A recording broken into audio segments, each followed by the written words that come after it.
आउँछ 100 सालसम्मको दिने शक्ति छ मेरो। मलाई यही पर्तोबाट चिन्नु होला, उपेन्द्र भक्ति भनेर, शिव भक्ति उपेन्द्र।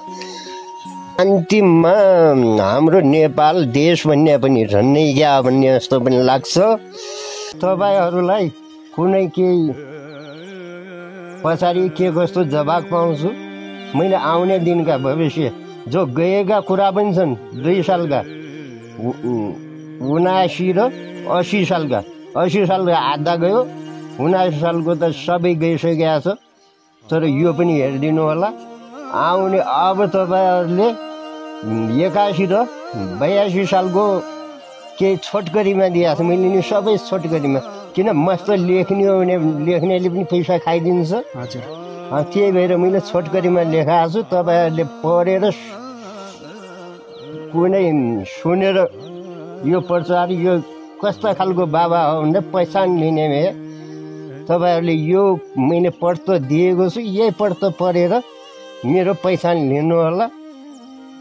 यति नै मैले कुरो टुङ्ग्याउन जान्छु। यति बेला हेर्दै हुनुहुन्छ उहाँलाई यो पढेर सुनाइदिन सक्नुहुन्छ तपाईँले? म अहिले नजर कम छ, तर अर्काजनालाई बाउरा लगाएर पनि मैले पढ्न पठाउँछु। मेरो 2079 सालको पहिले पढ्छु होइन, नेपालीबाट कुन 79 सालको नल नामको शर्मा वर्षा र उब्जनी सामान्य भए पनि पृथ्वी हराबरा रहन्छ। शासकहरू आपसमा चुरिएका रहन्छन् र चोरी डकैतीहरूको भए बिगी रहन्छ।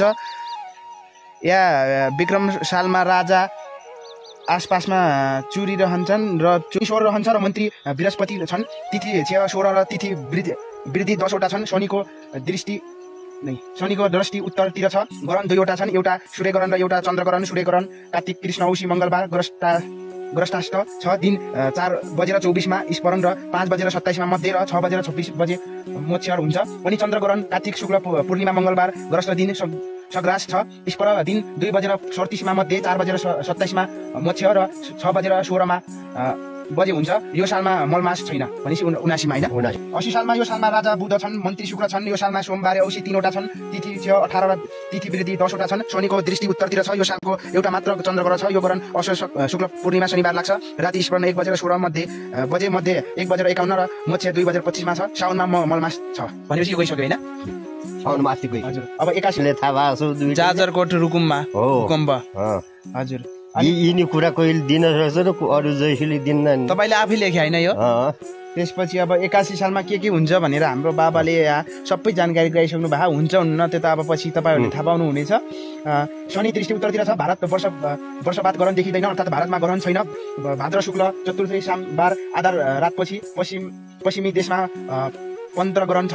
जुन प्राप्त 7:37 सुरु भएर 8:58 मोक्ष हुन्छ। भारततिरबाट पटक्कै देखिँदैन, मलमास छैन, यसमा मलमास रहन्छ। 82 मा यो सालमा राजा सूर्य छन् र मन्त्री पनि सूर्य नै छन्। यो सालमा सोमबार औँसी छैन।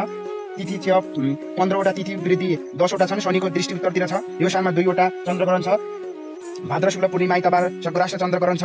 या राति 9:55 मा स्मरण र 11:40 मध्ये र 1:25 मा मोक्ष हुन्छ। अर्को फागुन शुक्ल पूर्णिमा मङ्गलबार सङ्ग्राष्ट ग्रस्त त्यो द्वय चन्द्रग्रहण छ, जो दिउँसो 3:15 मा स्पर र 5:01 मध्ये र 6:47 बजे साँझ मोक्ष हुन्छ।